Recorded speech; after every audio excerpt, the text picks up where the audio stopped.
감사합니다.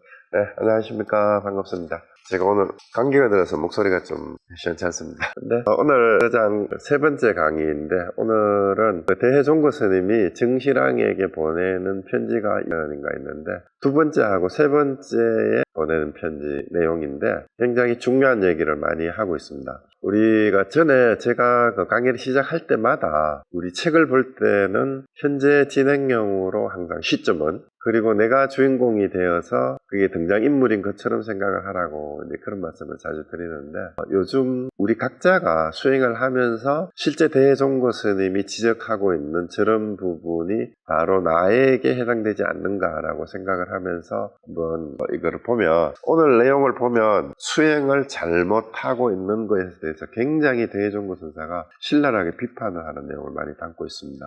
일단 이제 본문 보면서 말씀을 드리도록 하겠습니다. 자, 여기 증시랑에게 보내는 두 번째 답장인데요. 공은 몸이 부귀한 곳에 있으면서도 부귀에 꺾여 곤란하지 않았으니 일찍이 반야지의 종자를 심지 않았다면 어찌 이와 같을 수 있었겠습니까? 이게 이제 지난번 편지에서도 칭찬을 했다가 또 제대로 공부를 하지 못하는 것에 대해서는 굉장히 또 신랄하게 면박을 주기도 하고, 그런데 여기서도 증시랑이 관직에 있으면서 이제 거의 차관급이라고 높은 자리까지 올라간 거잖아요. 그리고 세속적으로는 출세를 해서 부귀영화를 누렸어요. 그래서 그런 자리에 있으면서도 그 때문에 이 말이에요. 부귀에 꺾이었다는 말이야. 대부분 사람들이 세상에서 잘 나가고 출세를 하게 되면 그 세상살이의 공부 마음이 훼손이 돼요. 그게 부귀에 꺾인다는 말이에요. 그래서 출세하고 세상에서 잘난 것 때문에 공부하는 마음이 꺾여서 곤란함을 겪지 않은 것은 진짜 천만다행이다. 그거는 바로 이 증시랑이 반야지의 종자를 가지고 있었기 때문에 그렇다, 이렇게 칭찬을 해줍니다. 일단은 이렇게 해놓고, 다만 그러고 이제 걱정스러운 점을 얘기를 해요. 염려스러운 것은 도중에 이러한 뜻을 잊어버리고 예리한 근기와 총명이 장애가 되어 얻은 바가 있다는 마음으로 앞에서 문득 놓아버림으로써 고인들이 곧바로 끊는 지름길의 요체에서 한 칼로 두 동강 내어 바로 그 아래 쉬지 못하는 것입니다.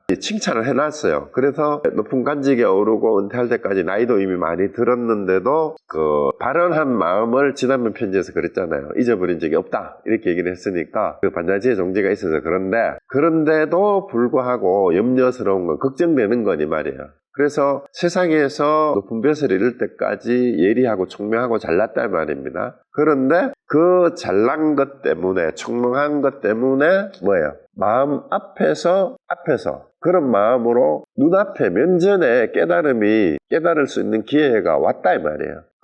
그런데 거기에서 딱 제대로 그 공부 마음을 챙기지 못하고 그 마음을 놓아버렸다 이 말입니다. 그래서 고인들이, 성인들이 곧바로 끊는 지름길이 바로 깨달아 들어가는 그런 자리에서 바로 한 칼로 두 동강 내에서 끝내야 되는데, 그거를 제대로 못한 이유가 오히려 지식으로 아는 것으로서 자꾸 계량하고 사량 분별했기 때문이다라는 걸 지금 얘기를 하는 거예요. 그래서 이 병은 단지 현명한 사대부뿐만 아니라 오래 참고한 납자 또한 그러합니다. 그래서 대부분의 지식인들이 자기 지식을 믿고 지식으로서 자꾸 이해하려고 하는데, 이게 지식인들이에요. 사대부는 요즘으로 치면 지식인이라고 생각하시면 돼요. 많이 공부한 사람들. 그런데 오래 참고한 납자는 바로 출가해서 참선을 오래 수행한 그런 수행자들도 그렇다라는 거예요. 지금 이 서장에서 대종고 스님이 개항하고 있는 게 일반 신도들 가운데, 사대부들 가운데 공부하는 사람들 뿐만이 아니라 출가 수행자 중에도 참선을 한다고 하는 사람들도 자꾸 머리로 사량 분별을 하니까 공부를 바로 끝장을 내지 못한다 이 말입니다. 그래서 대개는 힘이 덜 드는 곳으로 물려라서 해서 여기 생력처라고 했는데, 성자가고 원문에 보면은 살필 성자도 되지만 생략한다 할 때는 생으로 읽어야 돼요. 이건 든다, 드러내다 이런 뜻으로 생략하다 이런 뜻입니다. 그래서 생력처라는 것은 편한 곳을 찾는다 이 말이에요. 편한 방법을 찾아서 이 말이에요. 힘이 덜 드는 곳으로 물러나서 공부는 하려 하지 않고 오로지 총명과 의식, 개교와 사량 전부 다 비슷한 말인데, 의식으로만 자꾸 이렇게 지식으로 자꾸 이게 뜻만 분별하려고 하고, 개교는 요리조리 계산하고 따지는 거를 얘기하고, 사량은 생각으로 이 생각 저 생각 자꾸 재는 거를 얘기하는 거예요. 그래서 밖을 향해 치달리고 하다. 그래서 뭔가 어디 다른 게 뭐가 있지 않은가 생각을 해서 이리저리 자꾸 누가 뭘 좀 잘 가르쳐 준다 그러면은 또 거기 가고, 또 무슨 방편이 있다 그러면 거기 또 쫓아가고, 이런 식으로 밖을 향해 치달리는 게 마치 누구를 찾아가면은 어디를 가서 또 무슨 책을 보면 이렇게 방편을 자꾸 쫓아다니는 게 다 밖을 향해 치달려고 하는 겁니다. 그런데 선지식이 문득 총명의식이나 사랑과 개교 외에 본분초려를 보여주면 대개는 그 앞에서 놓쳐버리고는, 자, 본분초려가 뭐냐면은, 본초려는 원래 뭐냐요? 풀먹이란 뜻이죠. 풀이니까 초식동물 먹이니까 소나 말 먹이가 초려인데 그 음식이란 뜻인데요. 여기서 본분초려라는 말은 뭐냐면은 선지식이 본분도리를 바로 깨닫는 먹잇감이란 뜻이에요. 비유로 본분초려라는 말이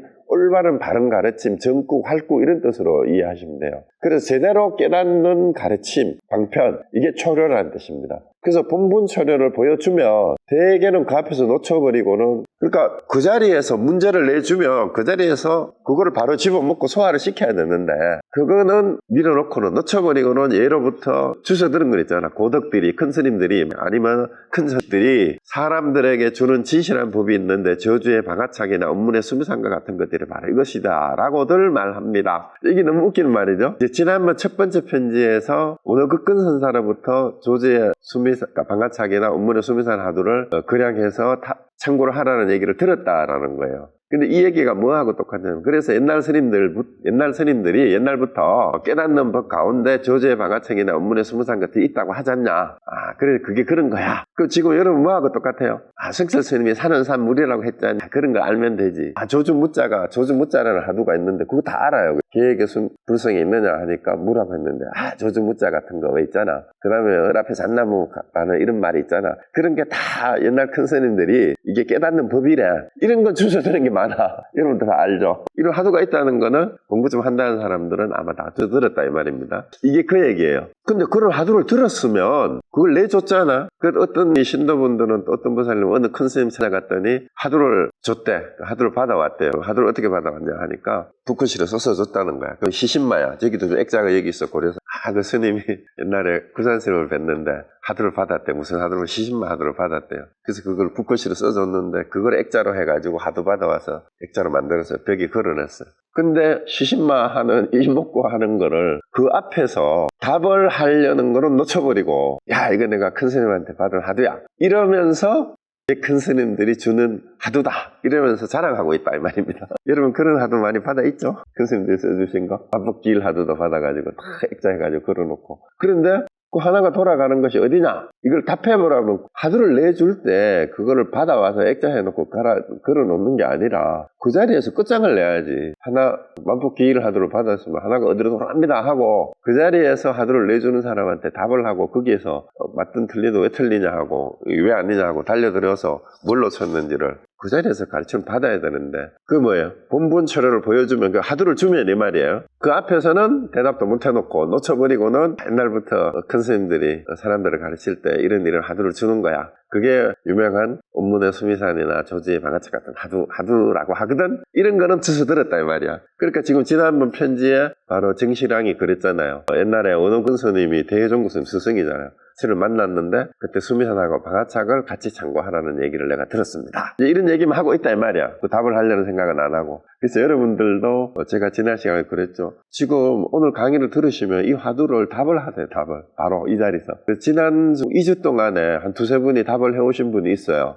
답을 해오신 분이 있는데 두 분이 정답을 맞췄어요. 그러니까 다른 분들도 하세요. 안 하신 분들은. 정답을 했다니까 도대체 뭔 답을 했을까 궁금하지 않으세요? 어째서 그 대종고 스님이 이렇게 정실왕한테 높은 간직을 들었던 이 사람한테 계속 쫑코를 주면서 이런 말만 가지고 이런 하두가 있다는 건 누가 모르냐 이 말이야. 그 자리에서 놓쳐버리고는 자꾸 이런 것들을 내가 받았지 이런 식으로 얘기하면 뭐하냐 이 말입니다. 그래서 정면 대결을 하시라 이 말입니다. 그 지금 대해종고가 하는 말이 그 말이에요. 자, 그 다음 이어지는 걸 봅시다. 그래서 암두 스님께서는, 암두 스님은 덕산 스님 제자죠. 덕산 탁발로 유명한 덕산 스님은 유명한 게 덕산방이라 그래서 이렇게 유명한데 그 선생님이 금강경 소초를 쓴 사람인데 원래는 금강경을 강의하는 강사였잖아요, 그죠? 그러다가 그 용담 승신선사라는 선사들이 이제 남방에 이 무식한 선생들이 경전을 한 글자도 읽어보지도 않고는 깨달았다고 그걸 가르친다고 하는데 내가 찾아가 손을 내야지 하고 용담 승신을 찾아가다가 절 밑에서 떡파는 노파를 만나가지고 그 얘기 다 아시잖아, 그죠? 점심하게 떡 좀 주세요 하니까 떡파는 노파가 점심을 하겠다니. 그런데 스님 그 등에 바랑에 질금 사는 게 뭐냐니까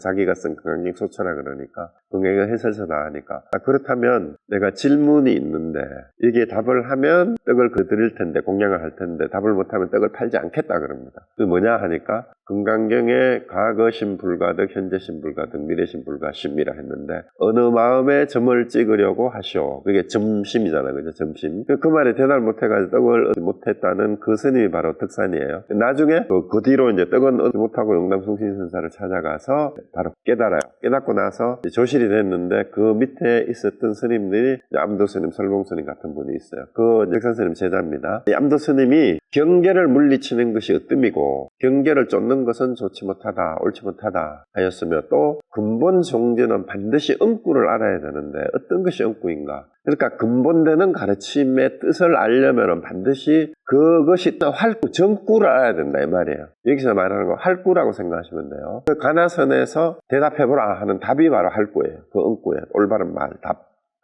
그래서 온갖 것을 사랑하지 않을 때를 정구라 하고, 그러니까 생각하지 않는 것이 올바른 말이다 이 말의 구절이다 이 말이거든요. 근데 이 말도 이상하잖아요. 사랑이 생각인데 생각을 하지 않고 어떻게 말을 하냐 이 말하고 똑같은 거예요. 그래서 사랑하지 않을 때를 정구라 하며 또 정상에 머무는 것 가장 최고다 이 말입니다. 또한 득주 머물 곳을 얻었다라는 것은 참으로 쉬어야 될 곳, 참으로 머물러야 할 곳, 그것이 깨달음의 자리죠. 그걸 얻었다라고도 하고, 또한 영력이란 말은 또렷하다 이런 뜻이니까 영력하다고도 하고, 또 승성하다 깨어있다 라고도 하며, 또한 이러한 때라는 것이 바로 언제냐? 그것을 아는 때라면 깨달을 때.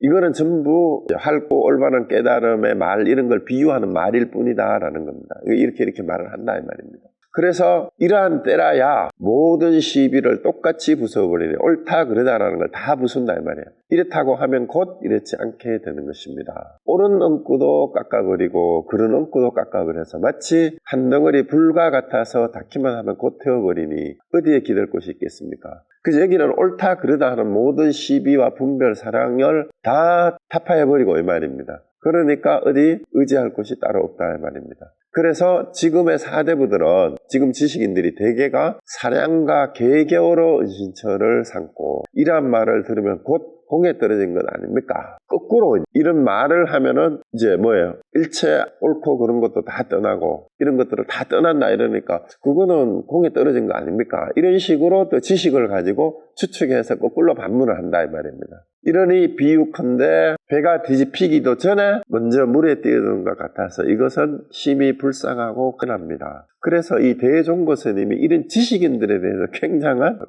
반감을 가지고 있는 것 같아요. 그러니까 지식으로 자꾸 이런 것도 이런저런 거를 설명을 하려고 하고 뭐라고 얘기만 하면 아는 체를 하는, 그래서 공부를 좀 했다는 사람들이 사실은 진짜 깨닫지는 못했으면서 말로서 모든 것을 설명하려고 자꾸 하는 거. 공부하러 오는 분들 중에도 그런 분이 참 많아요. 하두를, 제 강의를 몇 년을 들었는데 하두를 하라고 하면 절대 안 해요. 그러면서 계속 또 질문을 해요. 계속 따져요. 그런 분들이 옛날부터 대종고 스님 당시에 송나라 때도 많았던가 봐요. 그래서 이런 사람들은 정말 불쌍하고 가련하다. 어찌 가련하지 않겠는가 그 말입니다. 그 다음에 근래 한 사람이 다른 사람의 예를 드는 겁니다. 강세에 이르러 여거인을 만났더니, 여거인도 뒤에 이제 이 편지를 주고받는 사람 중에 한 사람이에요. 여거인한테도 보낸 편지도 4통인가 있어요. 3통, 3개. 그리고 이분들은 형제가 같이 여중랑이라는 사람하고 여거인은 여사인이라고 나오는데 형제간인데 같이 대예스님에게 편지를 주고받아서 같이 공부를 했어요. 그래서 여거인을 만났더니 이 거인은 이 사람 호예요. 인이라고 하는데 이 단계의 인연의 마음을 둔 것이 매우 오래되어, 또한 그 병도 바로 이 지식인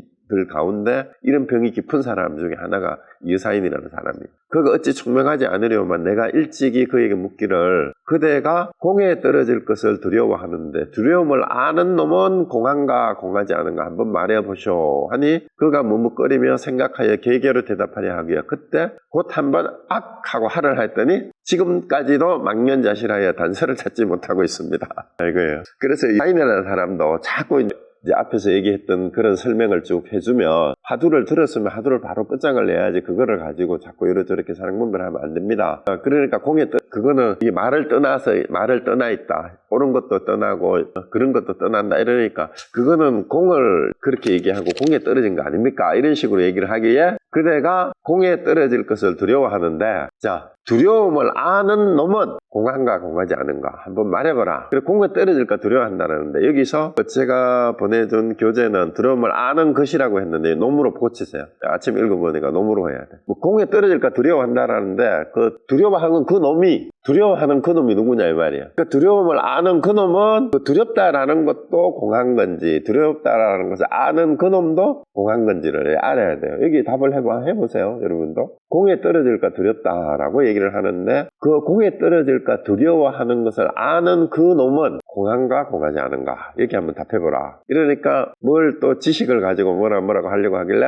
악 하니까 망연자실해가 지금까지 답도 못하고 있다 이 말이에요. 그래서 여러분들도 이런 얘기 많이 들었을 겁니다. 그래서 여러분들도 이런 질문을 대했을 때 정면으로 답을 해보려고 한번 덤벼야 돼요. 그 두려움을 아는 그 놈이 누구인지 먼저 살펴보고 그것은 두려움 자체는 공한가 공하지 않은 건가 그 두렵다라고 하는 그 놈은 과연 공한지 공하지 않은가를 한번 살펴봐야 됩니다. 그러고 그 답을 하면 되죠. 그래서 이걸 답을 아직도 못하고 있다는 얘기니까 결국은 불교와 인연이 되어서 공부를 한다는 사람들이 지식으로는 공부를 많이 하고 본문도 듣고 하는데 정작 면전에서 딱 깨달을 찰나가 기회가 왔어요. 이런 질문을 할 때가 답을 할 기회고 깨달을 기회예요. 그때 해결을 하지 못하고 물러나서 전전긍긍하면서 망연자실해서 그냥 꼬리를 내리고 있다 이 말입니다. 그래서 이것은 모두 깨달아 정득하려는 마음을 앞에서 문득 놓아버려서 정말 깨닫고 싶으면 그 면전에서 바로 끝장내야 된다 이 말이죠. 스스로 장애의 어려움을 만든 것이지 다른 것이 아닙니다. 그래서 깨닫는 정말 깨달아야 되겠다는 간절한 발언이 있었다 그랬잖아요. 그 발언이 있었다면 왜 그 자리에서 물러나냐 이 말입니다.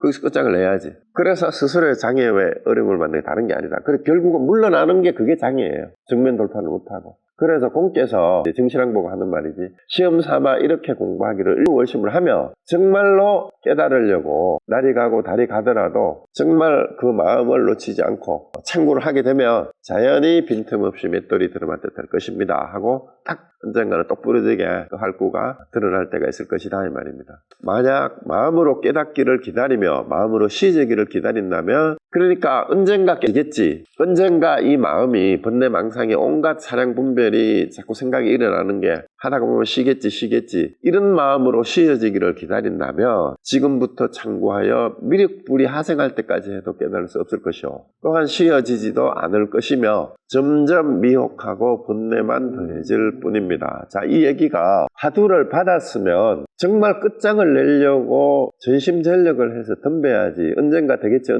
밀어놓으면 안 된다 이 말입니다. 답을 하루에도 몇 번을 하세요. 또 해보고 또 하시라는 얘기입니다. 제가 실제로 그랬어요. 제가 우리 선생님한테 공부를 할 때 화두를 잡고 1년 넘게 답을 못하고 있었어요. 그러니까 어느 날 근데 강의를 들으러 계속 가끔 매주 강의를 하는데 그러니까 하루는 부르더니 답을 해보래. 그러니까 답이 생각이 안 난다니까 답을 하려는 마음은 있냐고 이렇게 묻더라고. 답을 하려는 마음이 있으면 틀린 답이라도 답을 해야지 왜 답을 못하냐. 마음이 없으니까 못하는 거지. 이렇게 얘기를 하는 거예요. 그러면서 저보고 뭐라고 하면 내일부터 하루에 3번씩 무조건 답하세요.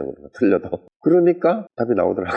틀린 답이라도 자꾸 하려고 하다가 보니까 자꾸 시도를 해야지. 틀렸다 하면 또다시. 왜냐하면 진짜 화두를 참고를 해서 이게 뭘까 하고 참고를 하다가 보면은 무슨 생각이든지 일어나요. 이게 그러면은 그 한 생각 일어나면 그거를 내가 생각하면 이거다 그거 아니다 그럼 또 다시 생각하고 이러다가 보면 됩니다. 그런데 언젠가 정답이 내 마음에서 떠오르겠지 이러고 기다리면은 절대로 그건 안 된다 이 말입니다. 틀린 답이라도 좋으니까 답을 하려고 시도를 하셔야 됩니다. 쉬면은 안 된다라는 얘기가 재밌는 일화가 있어요. 그 다음에 뭐 공에 떨어지는 거 아니냐라는 얘기는 제가 이 부분은 반야신경 강의할 때도 제가 소개를 해드렸는데 처음 보시는 분들이 있어서 공에 대해서도 많은 사람들이 착각을 많이 해요. 그래서 미리 설명을 드리면 그 색즉시공 공적시색이라는 반야신경 구조는 다 아는데 색불이공 공불이 이 구조를 안 들은 사람은 없을 거예요. 불교 공부에 관심 있는 사람은. 그런데 초기 불교를 공부하면서부터 잘못 가르쳐서 색이 물질인 것으로 대상인 것으로 잘못 가르치니까 이걸 이해를 못한다라는 얘기를 제가 자주 말씀드렸어요. 기회 있을 때마다.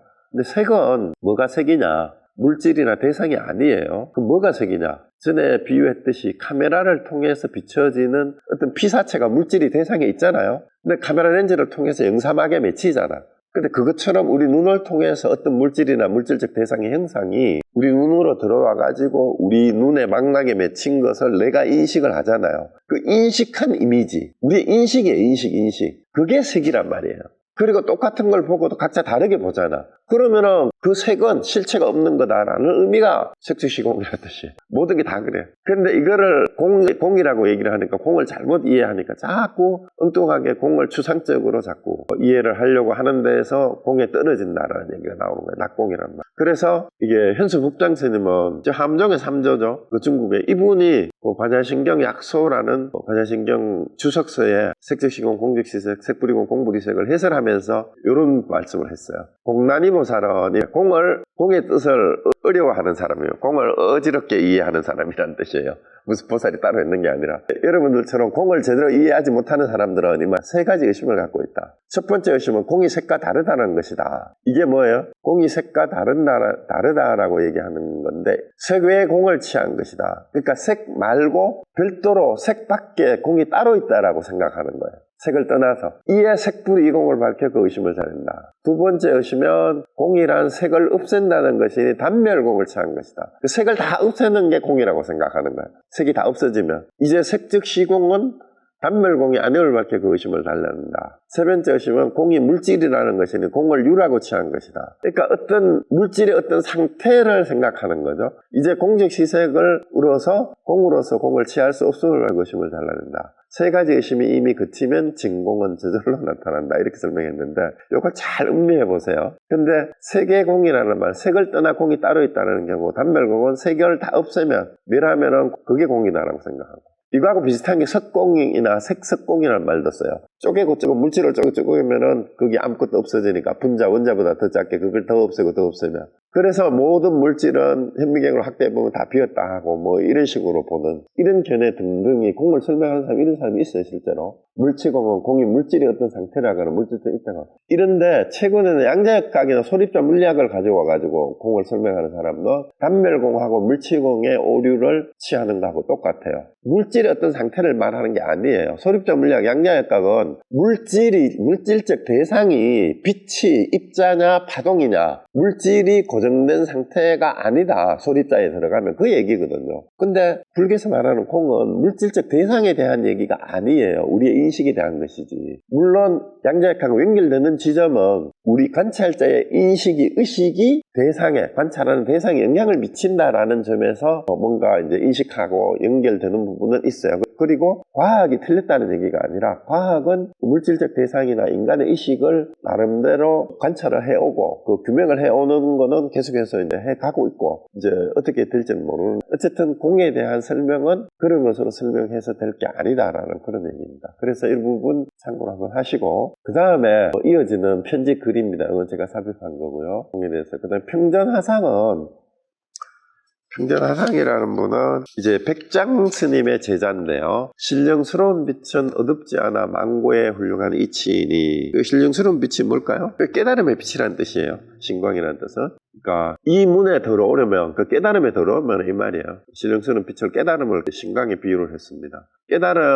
깨달으려면 아르마리를 두지 마라 했는데 이게 유명한 구절이죠. 그 원문을 그 첫째 줄에 하나 둘 셋 네 번째 단락이 차 문내 막존지혜 어디서 많이 보셨죠? 대부분의 큰 절에 선방 입구에 가면은 이걸 현판에다가 이거를 새겨놓은 절이 대부분이에요. 선원 한국의 선실에 들어가면 이 문에 들어오는 자는 아니면 이 문에 들어오려면 막존지혜, 지혜는 아르마리아와 이해하는 것, 지식과 이해 해석하는 것은 내려두지 마라 이 말입니다. 그래서 이 문에 들어오면 아르마리를 두지 마라, 지혜를 아르마리로 했어요. 그리고 또 고덕이 이르시되, 여기 이 말씀을 하시면 우두법령 스님의 말씀이라 그래요. 여기도 다른 저기 견덕정론을 인용하는 부분이 있습니다. 이 일은 유심으로 구할 수 없고 유심으로도 구할 수 없고 무심으로도 얻을 수 없으며, 그러니까 유심, 마음이 있는 걸로도 마음이 없는 걸로도 얻을 수 없고 말로 표현하지도 못하고 고요함, 침묵으로도, 말로도 침묵으로도 통할 수 없다. 이것이 가장 뛰어난 진흙에 들어가고 물에 들어가는 높아심에서 세라는 말씀이건만, 흔히 참선하는 사람들은 다만 그렇게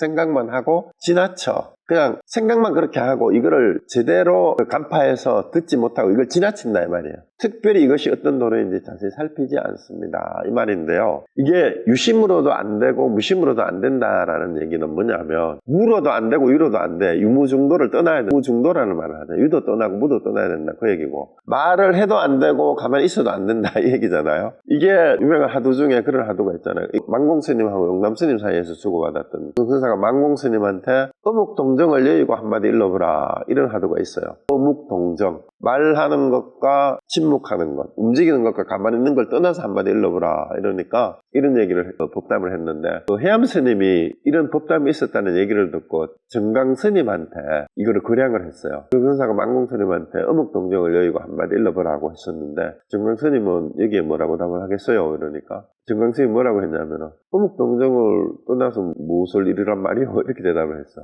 그러면 어떻게? 떠난다는 말이, 여인다는 말이 있는데 어찌 이룬다는 말이, 어찌 이룰 게 없단 말이, 이룰 수 없단 말이냐 이러니까 정강스님이 말을 못했어. 대답을 못했단 말이야. 그러니까 해암스님이 양구란 말이요, 이 양구라는 말은 침묵으로서 답을, 말하지 않는 것으로 답을 대신하는 거다 이런 뜻이거든요. 그래서 정강스님이 아니 그게 아니고 잘 모른다는 얘기지. 그런데 스님은 이거를 어묵도 여의고 한마디 일러보라 하면은 나 같으면 파기상정이라 하겠다, 깨진 그릇을 맞출 수가 없다 이렇게 대답을 했는데, 이걸 참고를 해야 돼요. 어묵동정을 여의고 한마디 일러보라 했는데 파기상정이라는 뜻이 뭐냐 이걸 알아야 됩니다. 그런데 어쨌든 그 밑에 나오는 얘기가 뭐냐 하면은, 만약에 근기가 있는 사람이라 말하는 것을 듣자마자 곧바로 금강왕포공을 잡고 한 번에 베어 이 네 갈래 갈등을 잘라 끊어버려 곧 생사의 길도 끊어지고 본부와 성인의 길도 끊어지고 개교와 사랑도 끊어지고 득실과 시비도 끊어져서 그 사람이 서 있는 곳이 벌거벗은 듯 숨김없이 맑아지고 물을 뿌린 듯 깨끗해져서 잡을 것이 없으니 어찌 통쾌하지 않을 것이며 어찌 창창하지 않겠습니까? 자, 네 갈래 갈등이 뭐예요? 유심도 아니고 무심도 아니고 말하는 것도 아니고 침묵하는 것도 아니에요. 이게 네 갈래예요. 이 네 개를 다 떠나서 이 말입니다. 그러니까 단칼에 그냥 내버릴 수 있다 이 말이죠. 뭐 어떤 사람은, 근기가 있는 사람은 그 말 떨어지자 말자 이 말이에요. 그런데 그 위에 이게 이렇게 네 가지 그 고덕이 우두법령 스님이 했던 것처럼 유심으로도 안 되고 무심으로도 안 되고 말로도 안 되고 가만히 있어도 안 되는데, 이것이 가장 뛰어난 진흙에 들어가고 물에 들어간 높아심에서라는 말씀입니다. 이게 뭔 말이냐 하면, 높아심이라는 말이 뭔 말이에요? 높아가, 할머니가 애들 걱정이 돼가지고 이제 할머니들이 잔소리를 하는데 쓸데없는 잔소리라는 말을 많이 하잖아. 높아심이라는 말은 공연히 걱정이 돼가지고 혹시나 우리 손자들이 잘못될까 싶어서 다 아는 얘기를 또 하는 거를 높아심이라 그러잖아요. 그래서 혹시나 여러분들이 잘 잊어버릴까봐 높아심으로 하는 얘기인데 이렇게 쓰잖아요. 근데 여기서 그 앞에 물에 들어가고 진흙에 들어가는 높아심이라는 말이 뭐냐면은, 스스로 물에 빠지고 진흙탕에 빠지는 수고를 마다하지 않으면서까지도 이 말이에요. 누가? 스승들이. 이게 뭔 말이냐 하면, 옛날에 스님들 사이에 이런 말이 있어요. 선사들이 제자를 키우는 것은 독사가, 살모사가 살모사 새끼를 키우는 거하고 똑같다 이런 얘기를 해요. 이게 뭔 말이에요? 살모사가 왜 살모사예요? 살모사 새끼는 키워놓으면 새끼가 어미를 잡아먹잖아. 그래서 살모사예요. 그리고 우두스님인가 암두스님도 그런 얘기를 했어요. 그 스승한테 덕산스님하고 뭐라고 얘기를 하니까, 덕산스님 비판을 하니까, 덕산스님 네가 내보다 더 뛰어나냐 이러니까 암두스님 뭐라고 했냐면은, 제자가 스승만큼 지혜가 있어서는 스승을 욕먹이는 게 되고, 스승을 빛내려면 스승보다 갑절한 지혜가 뛰어나야 됩니다 이렇게 얘기를 한 적이 있어요. 이런 말들을 잘 들어야 돼요. 그리고 살모사 새끼를 키우는 거하고 똑같다는 얘기는 스승들이 우리는 저런 얘기만 알죠. 덕산 스님이 임재 스님이 방을 하고 하를 하고 뭐 30방을 때리고 이런 얘기만 아는데 거꾸로 제자들을 때려서 일깨우기도 하지만 잘못 그러다가는 어떻게 됩니까? 잘못 방을 휘두르다가는 못된 제자들을 스님들을 만나면 거꾸로 얻어 터져요. 방망이 뺏겨가지고 도로 때리는 사람이 있어. 실제로 그렇죠. 그래서 스승이 제자들한테 얻어맞은 경우도 많이 있습니다. 어떤 경우가 그래요? 임재 스님이 그랬잖아요. 임재 스님이 처음 출가를 해가지고 나중에 가다가 항벽 스님이 조실로 있는 문화에서 이제 참선을 하는데 그 중에 같이 목주 스님이라는 분이 거기 아마 원주나 이런 걸 하고 책임자로 있었는데 전방에 임재 스님이 보니까 아주 법기야 그릇이 됐는데 이제 참선을 잘 하고 있는데 목주 스님이 임재 스님을 꼬드깁니다. 임재 스님한테 임재 스님 혹시 그 항벽 스님 조실 스님 만나서 질문을 해봤느냐 이러니까 아니 문답을 해봤느냐 이러니까 안 해봤대. 그럼 그러고 앉아만 있지 말고 조실 스님을 찾아가서 질문을 해야 된다. 무슨 질문 해야 되냐 그러니까 여하시 조사설에 어떤 것이 조사가서 적어서는 뜻입니까? 이걸 한번 여쭤봐라. 그러면 항벽 스님이 일러줄 거다 이렇게 얘기를 한 거예요. 그래서 그 말을 듣고 임재 스님이 앉아서 참선을 하다가 조실방에 찾아가서 엿주고자 합니다 하고 시킨 대로 했어요. 어떤 것이 조사가 쓴 뜻입니까? 하니까 말 떨어지자마자 항벽 스님이 방망이로 대갈통을 때리는 게 주장자로. 그러니까 머리만 얻어 터지고 와가지고는 목주 스님 그 스님 만나서 물어봤냐 이러니까 안 물어봤는데 머리만 얻어 터졌어요. 한번 물어봐도 되냐? 또 가봐라. 다시 한번 물어봐라. 두 번째 가니까 두 번째도 또 질문하니까 또 얻어 터지기면서 두 번째 갔다 오니까 이번에도 그 말만 맞고 대답을 안 해주신 방망이로 머리만 대고 말하는 한 번 더 가봐. 세 번은 가봐야지. 또 임재 스님이 또 항벽 스님한테 가서 또 물으니까 또 주장자로 대갈통을 내리치는 거야. 그 세 번 다 머리만 맞고 도랄까 목주 스님이 어떻게 됐냐 하니까 이번에도 똑같이 질문 드렸는데 머리만 얻어 터지고 왔습니다 이러니까 이제 세 번을 맞고 나니까 그만 좌절을 한 거야 임재 스님이. 저는 아무래도 항벽 스님하고는 인연이 안 되고 항벽 스님의 가르침을 제가 도저히 받아들일 자신이 없습니다. 여기 이렇게 머리만 얻어 맞고 앉아 있어가지고 공부가 안 될 것 같습니다. 다른 데 가서 다른 공부를 찾아봐야 되겠습니다. 이렇게 얘기를 한 거야. 그러니까 목주 스님이 그래 그럼 뭐 할 수 없지 뭐 인연이 안 되나 보다. 그래도 오랫동안 묵었는데 조실 스님한테 떠나기 전에 인사를 하고 가야지. 그러니까 임재 스님이 가서 또 맞으면 어쩔까 싶어서 그게 아니고 인사를 하러 갔어요. 그래서 제가 도저히 스님하고는 인연이 안 돼서 여기를 떠나서 다른 데서 가서 공부할 곳을 찾아보려고 합니다. 갈 곳은 정했느냐 하니까 아니 어디 특별히 정한 곳은 없습니다. 그렇다면은 저 어디 가면 대우 스님이라고 있는데 그 스님을 찾아가라 그랬어요. 그래서 특별히 갈 데도 없었던 임재가 대우 스님을 찾아갔습니다. 대우 스님을 찾아가니까 대우 스님이 어떻게 왔느냐 하니까 그 얘기를 했어요. 제차 해가지고 이런 질문을 했는데 세 번이나 물었으나 세 번 다 머리만 얻어 터지고 그냥 물러났습니다 이러니까 대우 스님이 그 얘기를 듣자마자 야 이놈아 항벽이 그렇게 너를 자상히 가르쳤구나. 어째서 세 번이나 가르침을 듣고도 알아듣지도 못하고 여기 와서 징거리느냐 이렇게 얘기를 한 거야. 그 말 끝에 임재 스님이 막 깨달아 버린 거야. 그러니까 임재가 예 알았습니다 하니까 알기는 뭘 알아 이놈아 하고 이 촌놈아 하고 멱살을 딱 잡으니까 대우 스님이 임재 스님은 알기는 뭘 알아 촌놈아 이러니까 그냥 그 대우 스님이 옆구리를 지어박았어요. 지어박으니까 이놈 봐라 하니까 그러면서 멱살을 들치면서 너는 그러고는 떨치니까 그제서야 큰 절을 하고 스님 너무 감사합니다. 스님 때문에 드디어 제가 깨달았습니다 이러니까 대우가 아니다. 니는 내 제자가 니는 임재가 항벽이 네 스승이다. 네 스승은 항벽이니까 항벽한테 돌아가라 이런 거야. 그리고 그렇게 깨닫게 해놓고도 깨닫게 해줘서 감사합니다. 내가 아니고 항벽 스님 덕분에 네가 깨닫게 된 거니까 다시 항벽한테 돌아가라 이랬어요. 항벽 스님한테 되돌아갔어요. 그래 가가지고는 오니까 그 대우한테 갔다 왔냐? 갔다 왔습니다. 그래서 가서 뭐 하고 왔냐? 이러니까 그것도 얘기를 했어요. 제자 해서 이렇게 왔다 이러니까 이제 항벽 스님이 뭐라고 얘기하냐면 그 대우 그놈을 잡아다가 방망이로 대갈통을 좀 패야 돼 이러니까 임재가 뭐라고 하냐면 언제 뭐 잡아다가 일부러 그럴 게 있으면 지금 이 자리에서 바로 하지요 하고는 임재가 항벽한테 가가 항벽에 뺨때기를 그러니까 항벽이 이놈 봐라 감히 호랑이 수염을 뽑는구나 그러고 인가를 했다고 합니다. 이 얘기가 그 임재 같은 이 사자 새끼를 가르치는 데는 이 항벽이 제자를 머리통을 때리기도 하면 제자한테 맡기도 이것이 노파심이에요. 그 물에 빠지고 진흙에 들어가는 스승은 진흙탕에 들어가는 노고를 마다하지 않고 마치 할머니가 이 손자가 혹시 하나라도 뭔가 놓칠사라 잔소리 하듯이 스승들이 간절히 꾸짖고 할을 하고 당부를 하는 것이 바로 그러한 노파심과 같다. 그래서 이러한 스승들의 가르침을 허투루 듣지 말고 지나치지 말아라 이 말입니다. 자세히 살피지 않아서 그렇다. 그래서 자꾸 이걸 머리로만 가지고 살피지 않아서 그러니까 그렇다 이 얘기입니다. 이 선사들의 얘기가 이 재밌는 얘기가 많아요. 그래서 그렇게 깨달은 임재가 대종장의 임재종의 지금 정맥이 우리 한국의 조계종도 임재종의 정맥을 이었다 그러잖아요. 그래서 이렇게 뭐 폭력이 난무하니까 이 조계종 스님들이 자꾸 그 폭력 상태가 일으키는 게 그래서 그렇다는 얘기도 있긴 한데, 어쨌든 이 깨달음을 위해서는 방망이도 불사했다라는 게, 또 다른 얘기도 엄청 많아요. 심지어 스승의 다리를 부러뜨린 제자 얘기도 있어요. 그러니까 어떤 스님은 질문을 할 때마다 이제 방망이로 때리니까 이제 나가면서 또 물으니까 확 쓸데없는 질문을 하고 끄져라 하고 확 뒤로 밀쳐버리니까 문턱에 걸려가 넘어져서 다리 한쪽은 문턱에 걸려있고 걸려있는데 문을 쾅 닫아버리니까 다리가 부러지잖아. 그러니까 아야 하는 사이에 깨달았다는 이런 일화도 있어요. 이름이 기억이 안 나는데.